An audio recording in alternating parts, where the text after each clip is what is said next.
ஒவ்வொரு அமாவாசையிலையும் நாகம் வந்து வழிபட்டுட்டு போகிற கோவில் தான் ஸ்ரீ வெள்ளியம்பலநாதர் ஆலயம்.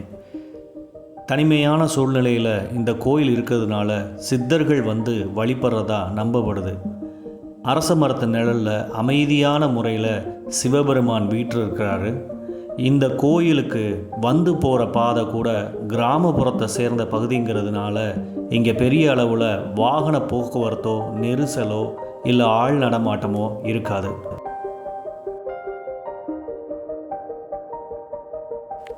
எங்கே இருக்குது இந்த கோவில்? ஸ்ரீ வெள்ளியம்பலநாதர் கோவில் பாறைக்குளங்கிற கிராமத்தில் அமைஞ்சிருக்கு. விருதுநகர் மாவட்டம் திருச்சுழி ஒன்றியம் சித்தலக்குண்டுங்கிற கிராமத்திலிருந்து ஸ்ரீ வெள்ளியம்பலநாதர் கோயிலுக்கு போகிற வழி அமைஞ்சிருக்கு. சித்தலக்குண்டு கிராமத்து வழியாக போகும்போது வயலை தாண்டியும் சின்ன ரோடு வழியாகவும் தான் ஸ்ரீ வெள்ளியம்பலநாதர் கோயிலுக்கு நாம் போகணும். தொடர்ந்து 4-5 கிலோமீட்டர் போகும்போது கொட்டம்னு ஒரு சின்ன கிராமம் வரும். அந்த கிராமத்துக்கு வெளியே ஒரு ரயில்வே லைன் கிராஸ் ஆகும். அருப்புக்கோட்டை நகரத்திலிருந்து திருச்சுழி வரைக்கும் போகிற ரயில்வே லைன் தான் இது.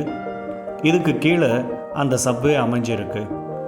இந்த சப்வேயில் புகுந்து வெளியே வரும்போது நாம் ஸ்ரீ வெள்ளியம்பலநாதர் கோயிலோட போர்டை பார்த்துக்கலாம். இந்த வீடியோவோட டிஸ்கிரிப்ஷனில் இதோட லொக்கேஷனை நான் கொடுத்துருக்கேன். யாராவது இந்த கோயிலுக்கு வரணும்னு நினச்சிங்கன்னா அந்த லொக்கேஷனை பயன்படுத்திக்கலாம். போர்டுக்கு பின்னாடி இருக்க பாதையிலேயே நம்ம கொஞ்சம் தூரம் நடந்து போனால் ஒரு பெரிய அரச மரம் கண்ணுக்கு தட்டுப்படும். 50-60 அடி நடக்கிற தூரத்தில் தான் இந்த கோவில் அமைஞ்சிருக்கு. வலது பக்கத்தில் ஒரு பாதை ஒன்று பிரியும். அந்த பாதை வழியாக போகும்போது நாம் ஸ்ரீ வெள்ளியம்பலநாதர் கோயிலுக்கு போய் சேர்ந்துடலாம். இயற்கை சூழ்நிலையில் பாறைகளுக்கு நடுவில் அமைஞ்சிருக்கிற சின்ன கோவில் தான் இந்த வெள்ளியம்பலநாதர் கோயில். வெளியுலகத்துக்கு பெரிய அளவில் தெரியாத இந்த கோயில் தான் ஒவ்வொரு அமாவாசையிலையும் நாகம் வந்து வழிபட்டுட்டு போகிற அதிசயம் நடக்குது. அமைதியான தென்றல் காற்று எப்பயுமே இங்கே வீசிகிட்டே இருக்கும். அதனால தான் சித்தர்கள் வந்து வழிபட்டுட்டு போகிறதா நம்பப்படுது. இந்த கோயிலோட சன்னிதானத்துக்கு பக்கத்தில் விநாயகர் சிலை ஒன்று அமைஞ்சிருக்கு.